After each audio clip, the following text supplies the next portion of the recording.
Штувани гледачи, ви посакувам добре дојде во ова специјално издание на емисијата 24 за животот, каде што ќе имате можност да слушате многу повеќе за борбата со климатските промени и токму за она што се очекува да се договори на сите земји кои што треба да бидат потписнички на еден договор кој што би требало да биде сличен на Кјото, но многу подобрена верзија во однос на тоа. Со нашиот гостин денеска ќе разговараме многу поподробно и подетално, со оглед на тоа дека е дел од самата организација на самитот КОП-21, кој ќе се случува во Париз, Франција, од 30 ноември до 11 декември. Господинот Брајс Лалонд, кој што е наш гостин денеска, само мал вовед ќе ви дадам по однос на она што ќе го прави тој, кој ќе разговара кај нас, например, за тоа како може да економските актери да придонесат во целата ова борба, е поранешен министер за животна средина од 1988 до 1992 година, при што во неговиот мандат тој има придонесено доста во Базелската конвенција, потоа во Мадридскиот договор за Антарктика, но исто така и во Климатската конвенција во Рио. Господинот Лалонд моментно е одговорен специјален советник за одржлив развој за глобална компактност на Обединетите нации и оваа иницијатива. Во тој контекст, интервјуто ќе го водам на англиски, со секако оригинално Лалонд ќе си одговара на француски јазик. Monsieur Lalonde, I wish you a pleasant stay in Republic of Macedonia. I suppose that from the things that you've seen so far, you really like our country. But at the beginning of our interview, I would like to, for you to explain to our viewers what is COP21. What do you think is most important about this convention, this summit, and can we explain a little bit, and afterwards we will go much further into details? Nous avons une conférence à la fin de l'année qu'on appelle la COP 21, ça vient de l'anglais, Conference of the Parties. Et 21, ça veut dire que c'est la 21e année. Mais celle-ci est particulièrement importante parce qu'il s'agit de trouver un successeur au protocole de Kyoto. Vous savez, en 1997, 5 années après qu'on se soit mis d'accord sur la Convention climat à Rio de Janeiro, on a décidé de faire le protocole de Kyoto qui ne s'appliquait qu'aux pays riches du XXe siècle. Et ce protocole de Kyoto, il arrive à son terme en 2020 et tous les pays du monde se sont mis d'accord pour qu'en principe cette année, on trouve un successeur au protocole de Kyoto, un successeur qui va engager tous les États du monde. C'est ça la différence, c'est ça la nouveauté et c'est ça l'enjeu. Tell me, there were many journalists and politicians and many things that were said about the agreement from Kyoto. So people were saying that, and experts that agreement probably felt it didn't mean anything. So do you think that that Paris will be different? Do you believe that because you have put a lot of effort in that, as I've seen so far, from everything from the program, everything that you do about organizing and everything about the visits that you do towards the COP21? La grande différence aujourd'hui avec Kyoto, c'est que ce sont les pays en développement qui émettent le plus de gaz à effet de serre, alors qu'à l'époque de Kyoto, c'était le monde développé de l'époque, les États-Unis, l'Europe, le Japon, qui envoyaient le plus.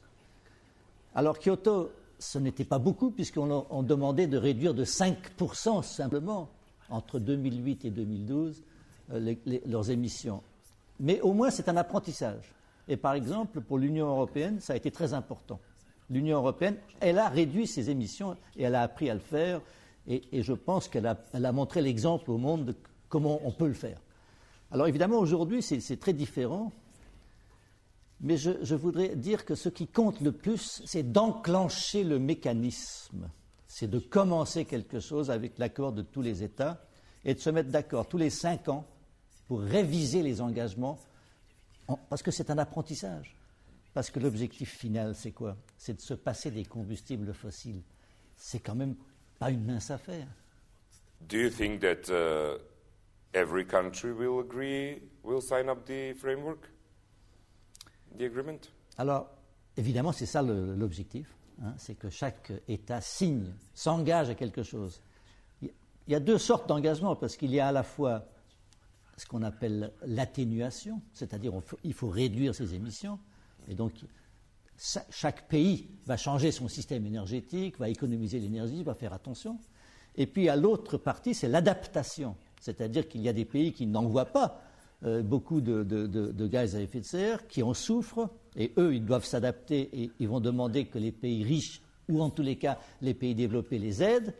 Et aucun pays ne sera indemne du changement climatique, et donc l'adaptation, c'est pour tout le monde. Parce que le grand changement du climat, c'est la question de l'eau. Il ne va pas pleuvoir de la même façon dans les pays du monde. Tell me, Mr. Lalonde, what are the main topics of COP21? Instead of everything we've talked so far, what can we say is the main topic about the conference that will be held in Paris? All of them, probably. C'est quand même l'affaire du siècle. Et le changement climatique, c'est aussi, ça va avec beaucoup d'autres problèmes maintenant globaux, comme la biodiversité, comme la faim dans le monde, la pauvreté. Ce sont des questions extrêmement importantes. Et il faudra l'appliquer. Et donc, après la COP 21, il y aura la COP 22, puis la 23. Mettre en œuvre l'accord de Paris, espérons qu'il ait lieu. C'est une question qui est aussi tout à fait passionnante, parce que ça veut dire qu'il faut changer l'économie mondiale. Et donc, l'accord de Paris, c'est un accord diplomatique. Mais derrière cet accord, il faut que toutes les entreprises du monde changent leur manière de faire. Alors, c'est ça la question qui va intéresser tout le monde. Do you really think that climate changes are the main issue and very important issue to, I will not say all countries in the world, because obviously it's not, but that many countries are considering climate changes as something which is very important to work on? Because, for example, in Macedonia, medias are not that interested in topics like climate changes and things connected to that, even though we have serious issues as a country. And you can't see the topics of climate changes in the medias, not on the top of the medias of the news, but even below her. So do you think that the countries are, let's say, open to those kind of questions, or they have the knowledge so they can work on it? Dans la vie de tous les jours, on s'aperçoit que nos concitoyens sont surtout intéressés par le voisinage, par le lendemain ou par le soir même. Et donc, il n'y en a pas beaucoup au début qui s'intéressent aux questions du monde entier, ou après-demain, ou le jour après encore. Eh bien, écoutez, c'est la tâche des journalistes, c'est la tâche des politiques d'enseigner ces questions. Elles sont extrêmement importantes. Et aucun pays ne sera indemne du changement climatique. Tous vont souffrir, parce que c'est une question tellement importante. Souvenez-vous de Tchernobyl. Le nuage de Tchernobyl, il n'a pas connu les frontières. Et donc, tous les pays risquent de souffrir des pollutions qui viennent d'ailleurs. Donc, c'est une question extrêmement cruciale. Et je pense que ça va être la question du siècle. Because companies are very important in this field, in the fight against climate changes. What is expected from companies? What can companies and businesses do towards this question? Pour l'instant, on espère que les entreprises vont suivre. En principe, les entreprises, elles vont être sujettes aux décisions de chaque État dans sa politique climatique. Et donc, elles vont obéir aux décisions des États. Dans l'Union européenne, elles vont obéir aux décisions européennes. Il y a déjà un marché des permis, si je puis dire, carbone entre les entreprises. Donc, elles savent déjà, pour la plupart d'entre elles, qu'elles vont être assujetties à des règles nouvelles. Mais ce n'est pas assez. Et par exemple, il y a encore une espèce de contradiction entre des négociations qui sont d'État à État, qui s'intéressent au territoire national, et des entreprises qui, elles, sont multinationales et qui sont capables de faire des choses à l'échelle mondiale. Et pour l'instant, elles ne sont pas encore incitées suffisamment à le faire. Et nous essayons, en tous les cas moi-même et d'autres aux Nations Unies, de mobiliser les entreprises et d'engager un dialogue entre les entreprises et les gouvernements. Les entreprises disent, si le charbon n'est pas cher, ne me demandez pas de faire du solaire. Et donc, les entreprises disent, mettez une taxe sur le carbone. Et à ce moment-là, on se mettra au solaire. Donc, il y a une discussion sur les mécanismes économiques importants que les États et les gouvernements doivent mettre en place. So, do we have some point where we can say, okay, we can teach or we can train the companies not to use carbon dioxide? So, is there any interest? Because if we say if it is in low prices, then they will use the carbon dioxide. But if we teach them that, let's say, in 20 or 30 years we will have serious problems regarding the climate changes, and their businesses will just fall because of that. So, can we teach them? Is there any place to give them that knowledge? Do they want to learn? Il y a un changement dans le monde de l'entreprise. Les entreprises, c'est aussi un phénomène historique, hein, ça commence, ça évolue. Et aujourd'hui, beaucoup d'entreprises se rendent compte que si elles veulent embaucher des jeunes, si elles veulent garder des jeunes, il faut que les jeunes soient fiers de ce que fait l'entreprise. Elles se rendent compte qu'elles n'appartiennent pas simplement aux actionnaires, mais elles appartiennent à toutes les parties prenantes, comme on dit. Et donc, les entreprises, de plus en plus, cherchent à être bonnes citoyennes. Comment je peux faire? Parce que, comme vous dites vous-même, si le monde va mal, l'entreprise ira mal aussi.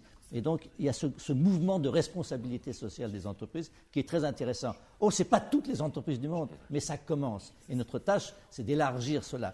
Mais vous savez, non seulement nous pouvons enseigner ou demander des choses aux entreprises, mais les entreprises peuvent aussi nous enseigner des choses.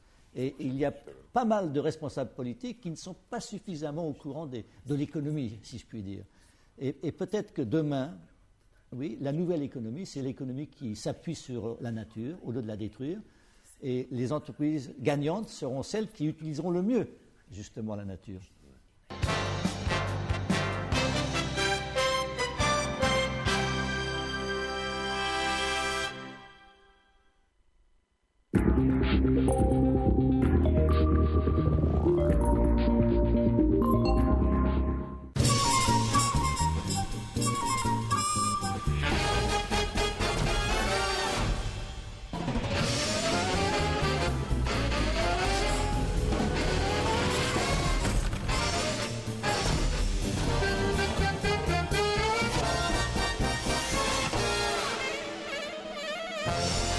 Блокмакс – ефикасен при различни типови болка.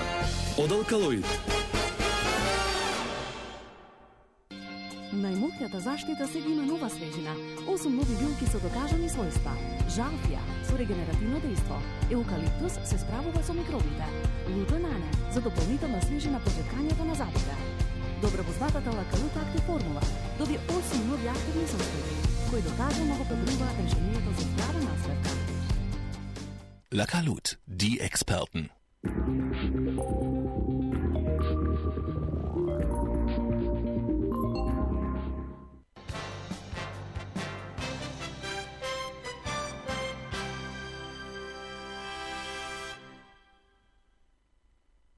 I strongly believe that young people, the youth, it's very more considerable about climate changes than the elderly ones. I mean that are we going to wait for the youth to be part of those politicians that are not very interested nowadays because probably they do not understand so much the concept of climate changes if they are not part of an expertise knowing that? So do we have hope in youth about climate changes? Because many of the companies, of the businesses in the world which are led by young people, these multimillionaires, companies and stuff like that, they really do things which are very good for the fight against climate changes. Oui, bien sûr. La jeunesse, c'est notre allié, bien sûr. Et il faut l'aider aussi, la jeunesse, à prendre des responsabilités, partout où on peut l'aider. Bien sûr, on a besoin d'elle. Mais enfin, on ne peut laisser personne de côté. Hein. Il faut que tous nos systèmes s'adaptent à cette question du changement climatique. Pour les jeunes, je pense qu'il y a un idéal. Pour moi, c'est comme ça que j'ai commencé quand j'ai vu l'image de la planète Terre depuis la Lune. C'est comme ça que je me suis dit, mais qu'est-ce qu'il y a de plus important que la défense de la planète? Et donc, l'idéal, c'était, essayons de créer une espèce d'entente universelle entre les humains pour essayer de régler ces questions qui nous concernent. Bon, alors donc, je suis toujours habité par cette espèce d'utopie. Hein, c'est quand même formidable.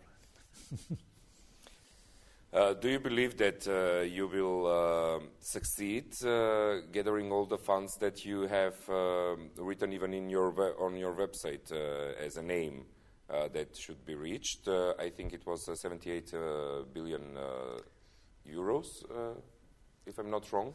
So do you believe that there are many companies and governments that they will just put money aside for climate changes, for this topic? Alors, la question du financement est une question difficile encore. Et là encore, je pense que la vérité, c'est qu'il s'agit de créer un autre modèle de développement. Et donc, il faut financer cet autre modèle de développement. Et donc, il faut additionner l'argent public avec l'argent privé. Parce que à la fin des fins, le développement, c'est d'abord l'affaire des investisseurs, des entreprises privées, du pays, etc. Et simplement, il faut amorcer ceci. Et donc, il faut trouver le moyen que l'argent public fasse un effet de levier et puisse attirer les capitaux privés. La discussion sur le financement doit sortir uniquement de l'idéologie. Il faut qu'essayer de se mettre d'accord sur la réalité des mécanismes de financement. Mais c'est la question la plus difficile, je pense, en ce moment. Tous les pays qui émettent des gaz à effet de serre sont d'accord pour les réduire ou pour arriver avec leur contribution. En revanche, il y a une difficulté avec les pays en développement qui souffrent du changement climatique et qui disent « mais je ne suis pas responsable, aidez-moi à m'adapter ». Et c'est là la question du transfert. D'où vient cet argent, comment le faire naître? Ça, ce sera une question difficile à Paris. So do you strongly believe that the times will come when citizens will really want to a part of their taxes which are paying for the countries to be taken apart for the climate changes questions and stuff like that, so we will have more open-mindedness and wideness of our thinking, for example, as we give money from taxes for health, for which climate changes are not so far from that department, but that will be only aimed for climate changes. Do you believe that we have the consciousness for, as citizens, not us only, Macedonia, but the world citizens?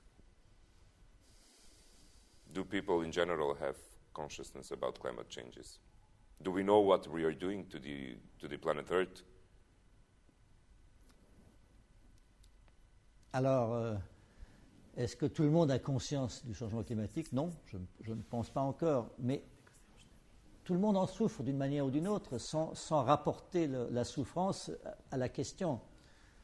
Quand, par exemple, il n'y a plus d'eau parce que le glacier a fondu ou a disparu, quand vous avez des conflits parce qu'il y a une sécheresse très grave et vous êtes chassé de votre terre. Alors la question c'est, est-ce que tout le monde comprend que c'est le changement climatique? Non, pas encore. Les gens pensent que c'est naturel, que c'est pas de chance, etc. Et donc il faut que tout le monde prenne conscience de ça. C'est notre maison commune, la planète. Et nous ne connaissons bien ce qui se passe que depuis que nous avons envoyé des satellites et que nous voyons la Terre, que nous faisons des mesures partout. Ça a été un effort scientifique considérable. Eh bien, nous devons apprendre à nos enfants cela. Et les pays qui, pour l'instant, se considèrent comme défavorisés sont quelquefois les plus riches en réalité parce qu'ils ont conservé leur nature en bonne santé. Et donc, dans la compétition économique mondiale, il y a une transformation maintenant. Il faut additionner l'état de la nature à l'état de l'économie. Et à ce moment-là, le classement des pays change. Et donc, nous vivons un tournant.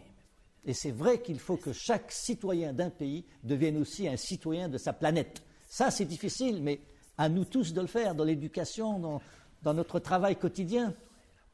What does COP21 needs to have achieved so it can be considered as a success, let's say, at the end? So when the medias will report a day after the finish of the conference, they will say, yes, this conference was a success and this agreement will be a success in the near future. Oui, je pense que la mesure du succès, c'est que tout le monde soit à bord.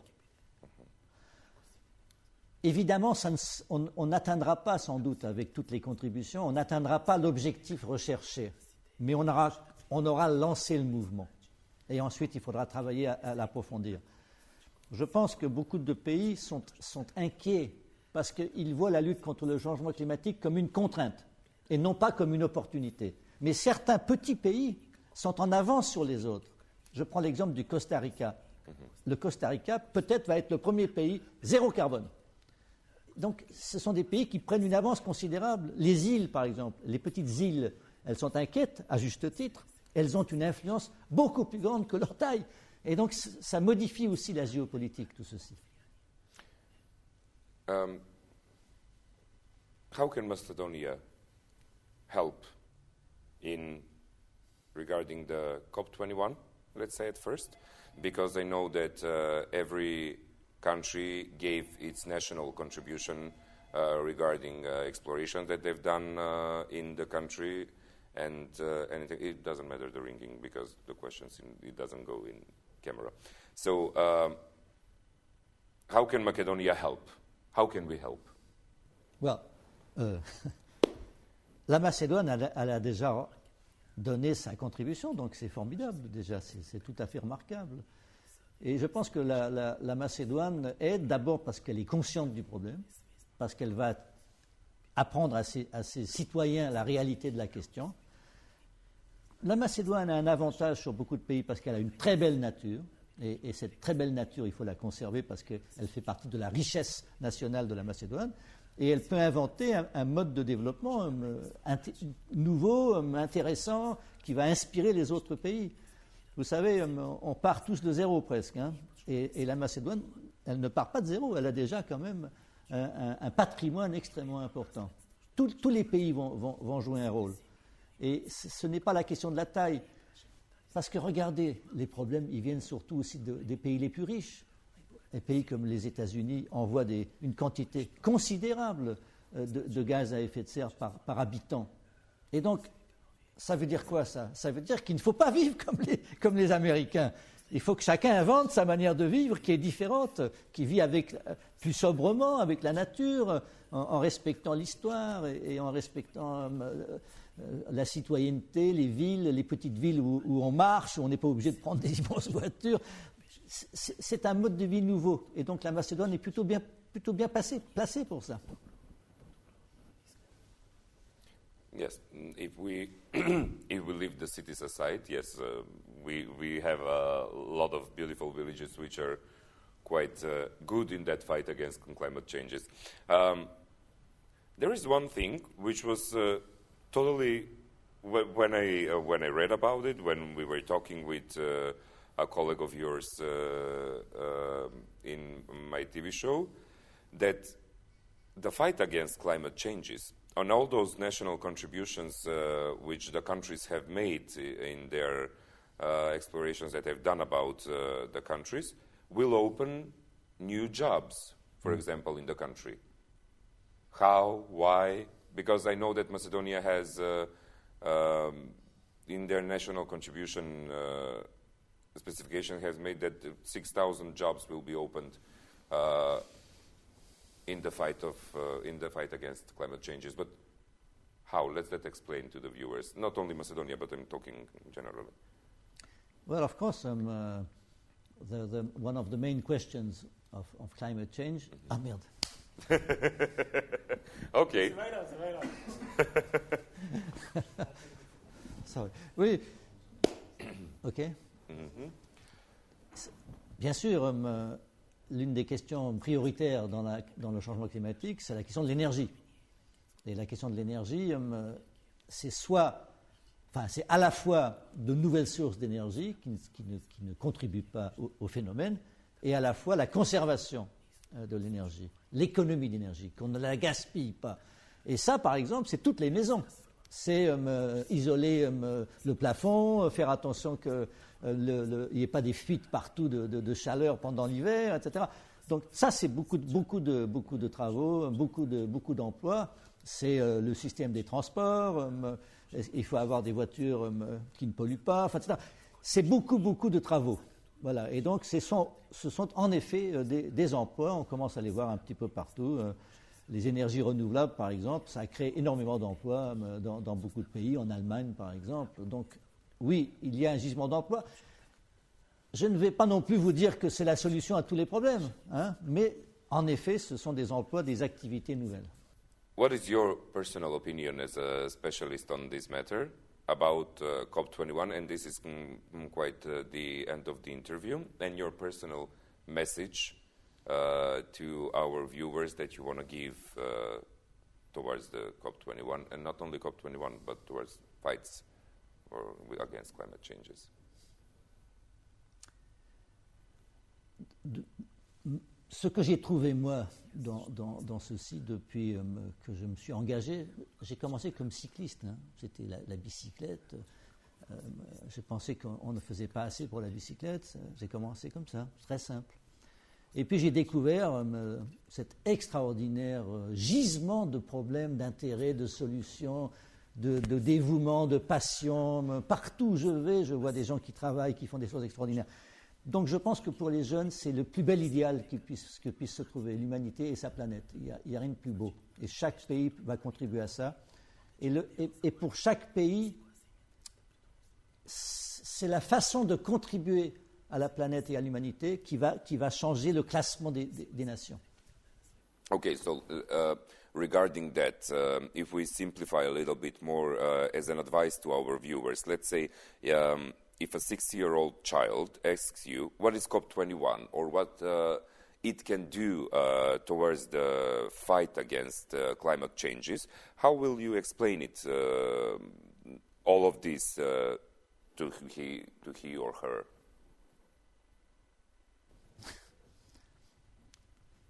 Chacun a sa part dans le travail commun.